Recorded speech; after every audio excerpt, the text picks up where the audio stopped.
आज की बड़ी खबर आपको बताते, बीजेपी की आज राष्ट्रीय कार्यकारिणी की बैठक है। सबसे बड़ी बैठक इसे माना जा रहा है 2019 की जीत के बाद पहली बार बीजेपी की इतनी बड़ी बैठक हो रही है। सुबह 10 बजे पार्टी अध्यक्ष जेपी नड्डा के भाषण से कार्यकारिणी की शुरुआत होगी, जबकि पीएम मोदी के समापन भाषण के बारे में भी चर्चा है कि दोपहर 2 से 3 बजे के करीब पीएम मोदी का समापन भाषण होगा। और इस बैठक को बीजेपी के लिए बहुत अहम माना जा रहा है, क्योंकि आने वाले चुनाव को लेकर क्या रोड मैप होगा, क्या होगी पार्टी की रणनीति, उपचुनाव में जहां जहां पर हार हुई है, हार के क्या कारण है, उन पर समीक्षा होगी। दिल्ली में आज बीजेपी की ये कार्यकारिणी की बैठक होनी है और इसे बहुत अहम माना जा रहा है। सुबह 10 बजे कार्यकारिणी की बैठक होगी।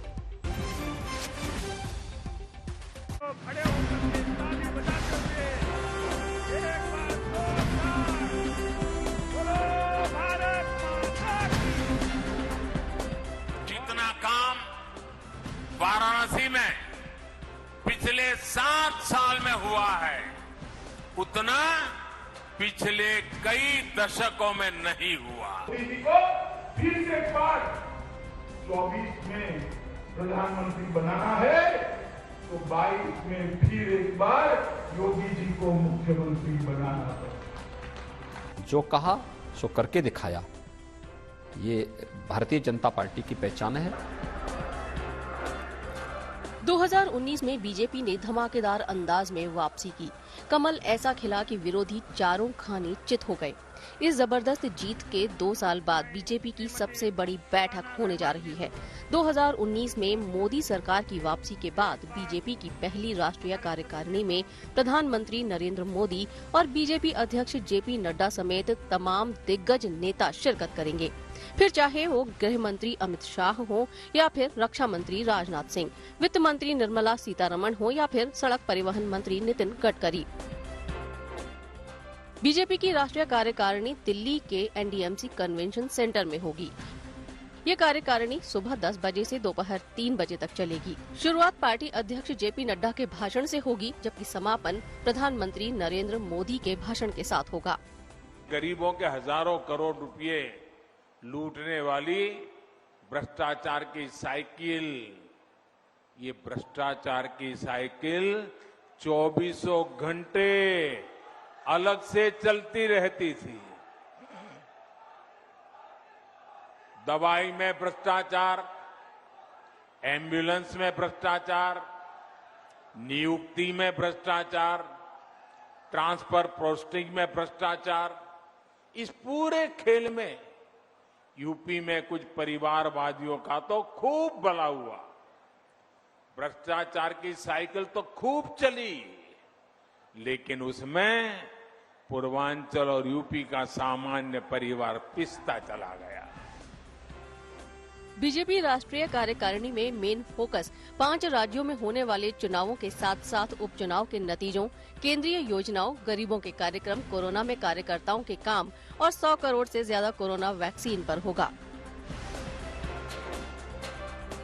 कोविड प्रोटोकॉल के कारण सिर्फ राष्ट्रीय कार्यकारिणी, केंद्रीय मंत्री और दिल्ली बीजेपी के पदाधिकारी यानी 124 सदस्य ही बैठक में शिरकत करेंगे। राज्यों के मुख्यमंत्री, प्रदेश अध्यक्ष, राज्य महासचिव और राज्यों के कार्यकारिणी सदस्य वीडियो कॉन्फ्रेंसिंग के जरिए जुड़ेंगे। लेकिन यूपी के मुख्यमंत्री योगी आदित्यनाथ राष्ट्रीय कार्यकारिणी में खुद शिरकत करेंगे और चुनावी फीडबैक देंगे। भारतीय जनता पार्टी ने जो कहा सो करके दिखाया। वह गरीब कल्याणकारी योजनाएं हो या फिर भारत के आन मान और शान के प्रतीक, भारत की एकता अखंडता को, एक भारत श्रेष्ठ भारत की परिकल्पना को साकार करने का कारण रहा हो, या फिर 500 वर्षों के उस कलंक को जिसको लेकर के प्रत्येक भारतीय के मन में टीस थी कि अयोध्या में काश भगवान राम का मंदिर बन गया होता तो क्या होता, और वह भी करके दिखा दिया। उपचुनावों में बीजेपी को हिमाचल प्रदेश, राजस्थान और पश्चिम बंगाल में जबरदस्त झटका लगा है। जब राष्ट्रीय कार्यकारिणी में तमाम दिग्गज जुटेंगे तो ये हार भी परेशान करने वाले मसलों में शामिल होगी।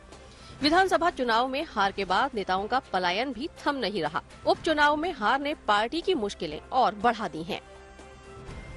प्रस्ताव जैसा होता है, प्रस्ताव होगा, राजनीतिक प्रस्ताव होगा।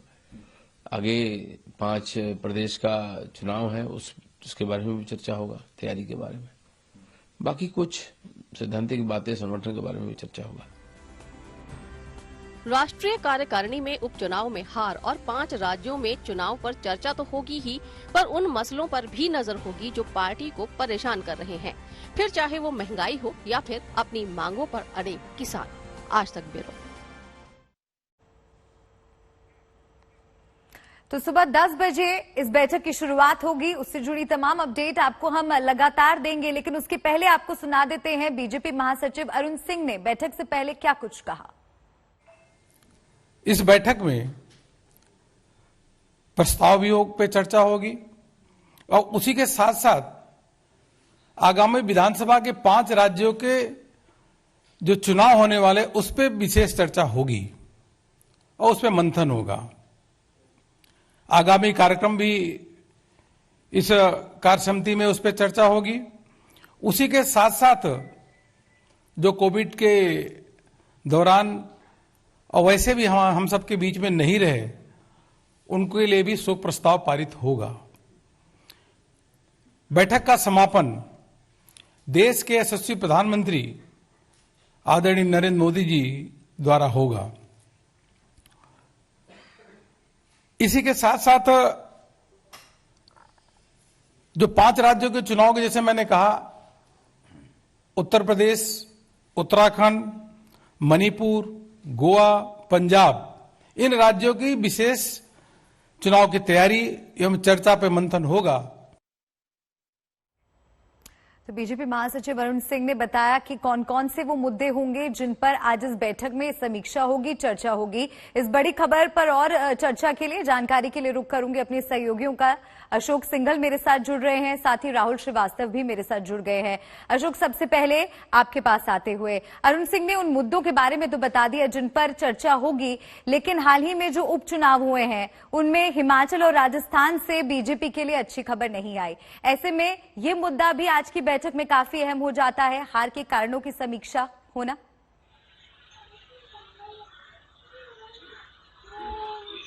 बिल्कुल, देखिए, आगे की रणनीति, आगे जो 5 राज्यों के चुनाव होने हैं उस पर समीक्षा की जाएगी और जो हार हुई है उस पर चर्चा की जाएगी कि क्या वजह रही, आगे कैसे बढ़ना होगा। जो आगे 5 राज्यों के चुनाव हैं उस पर रणनीति बनाई जाएगी कि नए सहयोगी कौन हो सकते हैं, क्या वहां पे स्थितियां हैं, तमाम चीजों का आंकलन करने के बाद आगे बढ़ेगी पार्टी। लेकिन खास बात यह कि 2 साल के बाद ये पार्टी की राष्ट्रीय कार्यकारिणी की बैठक हो रही है और यूं कहें तो नड्डा के अध्यक्ष बनने के बाद ये पहली राष्ट्रीय कार्यकारिणी की बैठक है, क्योंकि कोरोना महामारी आ गई थी बीच में, जिस वजह से ये बैठक नहीं हो पाई थी।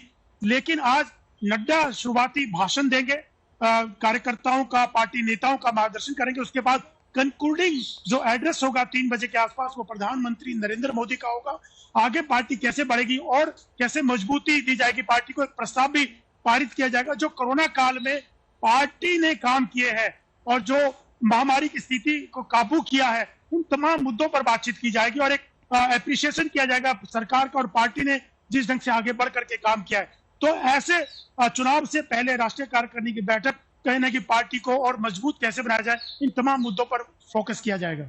जी, राहुल का भी रुख कर लेते हैं। राहुल भी हमारे साथ जुड़े हुए हैं। राहुल, उत्तर प्रदेश की अगर बात की जाए तो उत्तर प्रदेश में जो चुनाव होने वाले हैं उन पर भी भारतीय जनता पार्टी की नजर है और पार्टी पूरी कोशिश कर रही है कि एक बार फिर से जीत दर्ज की जाए और अपना ही रिकॉर्ड तोड़ा जाए। क्या लग रहा है कि उत्तर प्रदेश को लेकर क्या तैयारी, क्या रणनीति बन सकती है?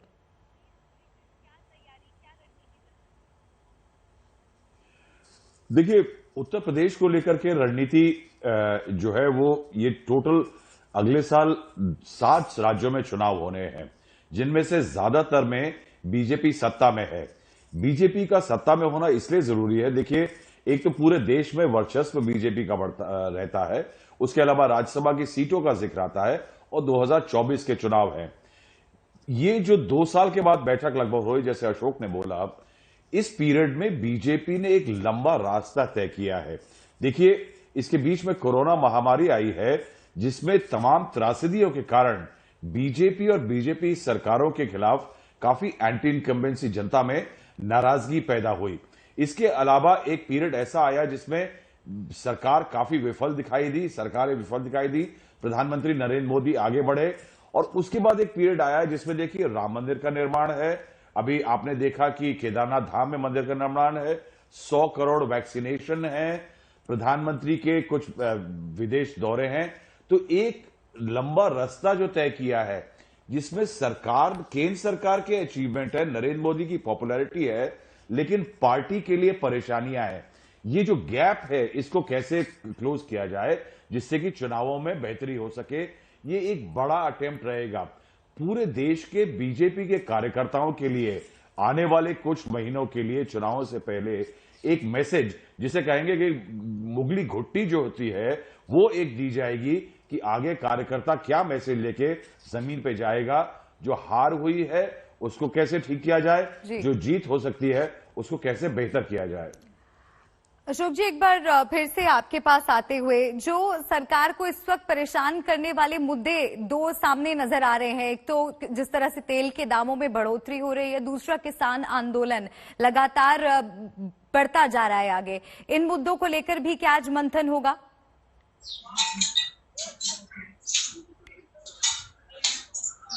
देखिए, जहां तक रेस की बात है, उसको पिछले अभी सरकार ने कम किया था और कुछ राज्यों ने भी कम किया है। और जहां तक किसानों की बात है, सरकार हमेशा कहती रही है कि हम किसानों से बातचीत करने को तैयार हैं, और जो किसानों के हित की योजनाएं हैं लगातार सरकार उसको लागू करती है, उसको इम्प्लीमेंट करती है, उसको आगे बढ़ाती है। सरकार का यही कहना रहा है कि हम किसानों के हित के लिए काम करते हैं और उनके लाभ के लिए हमेशा तत्पर रहते हैं। लेकिन सबसे बड़ा मुद्दा होगा कि 5 राज्यों में जो चुनाव हो रहे हैं उसमें आगे कैसे बढ़े, कैसे दोबारा से रिटेन किए जाए जो जहां पे उनकी सरकारें हैं। और पंजाब में क्योंकि बीजेपी उतनी मजबूत नहीं है, तो वहां पर कैसे आगे बढ़ेगी, तो कौन नए गठबंधन के होंगे उनके।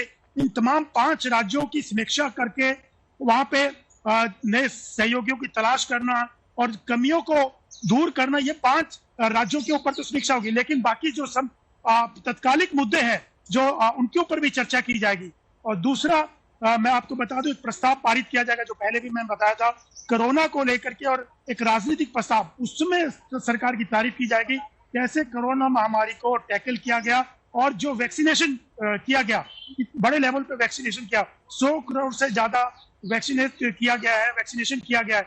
इन तमाम मुद्दों पे बातचीत होगी, लेकिन तमाम प्रोटोकॉल का पालन करते हुए तमाम राज्यों के जो नेता थे और जो कार्यकारिणी के सदस्य थे, उनको राज्यों में ही वीडियो कॉन्फ्रेंस के साथ जुड़ेंगे। लेकिन यहाँ पर पूर्व अध्यक्ष रहेंगे बीजेपी के, प्रधानमंत्री अमित शाह। अशोक जी, आपका वापस रुक करूंगी, राहुल जी का भी रुक करेंगे। हिमांशु के पास चलते हैं। हिमांशु हमारे साथ सीधे जुड़ गए हैं। हिमांशु, यकीनन आज की बैठक बीजेपी के लिए बहुत अहम है, बहुत बड़ी बैठक इसे माना जा रहा है। साथ ही ये बताइए कि कौन कौन से बड़े चेहरे हैं जो इस बैठक में शामिल होने वाले हैं। सुबह 10 बजे ये बैठक चालू होनी है, क्या इस वक्त वहां पर हलचल?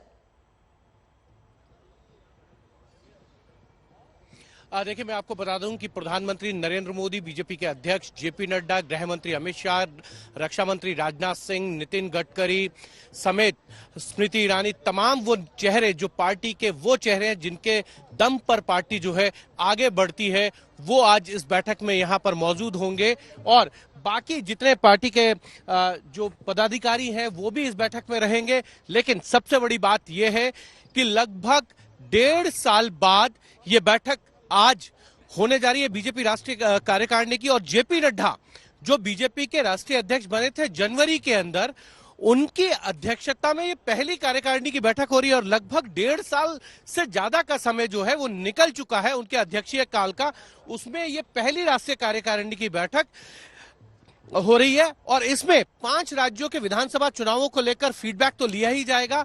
आगे किस तरीके से बढ़ना है, क्योंकि जो उपचुनावों के नतीजे आए हैं, उन उपचुनावों के नतीजे से सबक सीखते हुए संगठन को कैसे गढ़ना है, संगठन और जो जहां पर राज्य सरकारें हैं वैसे कैसे समन्वय बना के आगे चलना होगा, जिससे कि पार्टी ज्यादा से ज्यादा राज्यों के अंदर चुनाव जीत सके। क्योंकि एक ऐसा राज्य है, जिन 7 राज्यों में अगले साल चुनाव होने हैं, वहां पर बीजेपी की सरकार नहीं है, बाकी सभी राज्यों के अंदर जो है बीजेपी की सरकार है। तो ऐसे में 7 में से 6 राज्यों के अंदर एक बार फिर से सरकार को बनाने की चुनौती और एक राज्य के अंदर कैसे सरकार को बनाया जाए, ये इसको लेकर आगे की रणनीति ये तय होनी है। लेकिन इतना जरूर है, क्योंकि उपचुनाव के जो नतीजे आए हैं वो बीजेपी के लिए बहुत अच्छे नजर नहीं आए। हिमाचल हो या ये कहें कि मध्य प्रदेश में भी उनको 1 सीट का नुकसान हो गया। उम्मीद की जा रही थी कि तीनों की तीनों विधानसभा और 1 लोकसभा सीट जीतेंगे। कर्नाटक के अंदर बीजेपी को उम्मीद थी कि उनकी सरकार ने बहुत अच्छा काम किया है, दोनों विधानसभा सीटें जीतेंगे। तो ये कहीं ना कहीं बीजेपी को लगता है राजस्थान के अंदर दोनों विधानसभा हारना और 1 सीट में चौथे स्थान पर आना, ये बीजेपी के लिए सही में चिंता का विषय है। ये जानकारी आप हमें दीजिएगा, लेकिन साथ साथ अगर हो सके तो तस्वीरें भी आप दिखाइए, क्योंकि 2019 के बाद इसे एक बड़ी बैठक माना जा रहा है। यकीनन तैयारियां भी बड़े स्तर पर होंगी। तस्वीरें भी दिखाते रहिए साथ साथ और आप अपनी बात पूरी कीजिए। देखिए, बिल्कुल मैं दिखा सकता हूं कि महिलाएं यहाँ आई हैं, वो अपनी परंपरागत वेशभूषा में नृत्य करते हुए प्रधानमंत्री नरेंद्र मोदी का स्वागत किया जाएगा। उसके साथ साथ आप देखिए कि यहाँ ढोल और नगाड़ों के साथ जो है प्रधानमंत्री नरेंद्र मोदी और जितने डेलीगेट्स आएंगे उनका स्वागत किया जाएगा। लेकिन ये स्वागत तो होगा, लेकिन इसमें चिंता भी होगी और चिंतन भी होगा, क्योंकि बीजेपी के लिए एक ऐसा समय जब उनकी सरकारों को लेकर एंटी इनकम्बेंसी नजर आ रही है। और आप देखिए कि बिल्कुल कर्नाटक के परंपरागत तरीके से जो है ढोल बजाकर वो डेलीगेट जो आ रहे हैं उनका स्वागत किया जा रहा है। लेकिन मैं फिर आपसे वही कहूंगा कि इन 5 राज्यों को लेकर जो फीडबैक है वो बहुत जरूरी है। और आप देख सकते हैं कि जितने डेलीगेट्स आ रहे हैं अब उनका स्वागत को लेकर, क्योंकि धीरे धीरे समय जो है वो बढ़ता जा रहा है और लगभग 10:10 के करीब जो है प्रधानमंत्री नरेंद्र मोदी वो एनडीएमसी के इस कन्वेंशन सेंटर में आएंगे और यहाँ पर उसके बाद ये बैठक सिलसिला शुरू होगा। और पहला अध्यक्षीय भाषण जो है जेपी नड्डा का और अंत में प्रधानमंत्री नरेंद्र मोदी का मार्गदर्शन कि कैसे सरकार, संगठन और सेवा को लेकर आगे चलना है। पेट्रोल और डीजल के दाम देश में थोड़ा घटे, लेकिन उससे ज्यादा पॉलिटिक्स बढ़ चुकी है। केंद्र के बाद बीजेपी शासित राज्यों में पेट्रोल और डीजल पर वैट घटाया गया, लेकिन कांग्रेस शासित किसी राज्य में वैट कटौती नहीं हुई। इसे लेकर बीजेपी हमलावर हो गई। हालांकि कांग्रेस और टीएमसी अलग ही दलील पेश कर रही है। ममता बनर्जी, अरविंद केजरीवाल, इनका मूल मंत्र ये है कि मीठा मीठा गपगप, कड़वा कड़वा थूथू। 10 रुपया लीटर कम करके शेखी बगार रहे हैं। डीजल पेट्रोल की कीमतें घटाओ।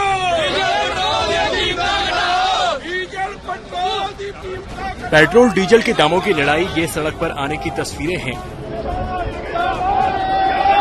अकाली दल के कार्यकर्ता प्रदर्शन कर रहे हैं और पंजाब सरकार से पूछ रहे हैं कि आखिर पेट्रोल डीजल पर सरकार वैट क्यों नहीं घटाती। हजारों की संख्या में जो अकाली दल कार्यकर्ता है वो यहाँ पर मुख्यमंत्री चरणजीत सिंह चन्नी के घर का घेराव करने या साफ तौर पर मांग की जा रही है कि जो स्टेट गवर्नमेंट है वो भी पेट्रोल और डीजल के ऊपर से जो वैट है उस पर कटौती करे, जिससे आम लोगों को राहत मिल सके। इसी के चलते जो प्रदर्शन ये किया गया है। इस सियासी लड़ाई की शुरुआत दिवाली यानी 4 नवंबर से एक दिन पहले हुई, जब अचानक केंद्र सरकार की तरफ से पेट्रोल पर 5 रुपए और डीजल पर 10 रुपए प्रति लीटर की एक्साइज ड्यूटी घटा दी गई। तुरंत 24 घंटे से 30 घंटे के भीतर बीजेपी शासित 10 राज्यों ने, बीजेपी के साथ गठबंधन वाले 6 राज्यों ने, गैर बीजेपी शासित इकलौते उड़ीसा ने पेट्रोल डीजल पर अपने हिस्से से 2 रुपए से लेकर 12 रुपए तक की कटौती का ऐलान कर दिया। बीजेपी शासित राज्यों में दाम घटे तो पार्टी को कांग्रेस और विपक्षी दलों पर हमले का बड़ा हथियार मिल गया। बीजेपी ने सवाल किया कि लगातार महंगाई का शोर मचाने वाली पार्टियां पेट्रोल डीजल पर टैक्स क्यों नहीं घटा रही। क्या कांग्रेस पार्टी, ममता बनर्जी, अरविंद केजरीवाल, इनका मूल मंत्र ये है कि मीठा मीठा गपगप, कड़वा कड़वा थू थू, जो भाजपा शासित राज्यों में मुख्यमंत्रियों ने की है, वो ये लोग क्यों नहीं कर पा रहे। बीजेपी की ओर से हमला हुआ तो गैर बीजेपी शासित राज्य सामने आए और एक सुर में एक्साइज ड्यूटी और कम करने की मांग कर दी। केंद्र सरकार ने एक्साइज ड्यूटी कम की है, हम भी इसको एग्जामिन कर रहे हैं। कुछ राज्यों से भी पता चला है कि उन्होंने भी वैट के रेट कम किए। मैं सेंट्रल गवर्नमेंट से भी रिक्वेस्ट करूंगा कि आपने जो ये 15 रुपए से इतनी बेहताशा बढ़ोतरी की थी एक्साइज ड्यूटी में, अब आप 5 रुपए कम करके उसका काम नहीं चलेगा, कम से कम 15 रुपए और कम किया जाए। 15 रुपए और कम करें। इतनी एक्साइज ड्यूटी आप लोगों ने बढ़ाई थी, उसको नीचे ले आए। 30 रुपए बढ़ा दे तो 5 रुपए कम करे तो वाही लूटा था।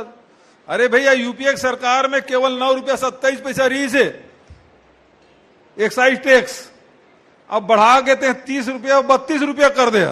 27 रुपया 32 रुपया, 5 रुपया घटाए।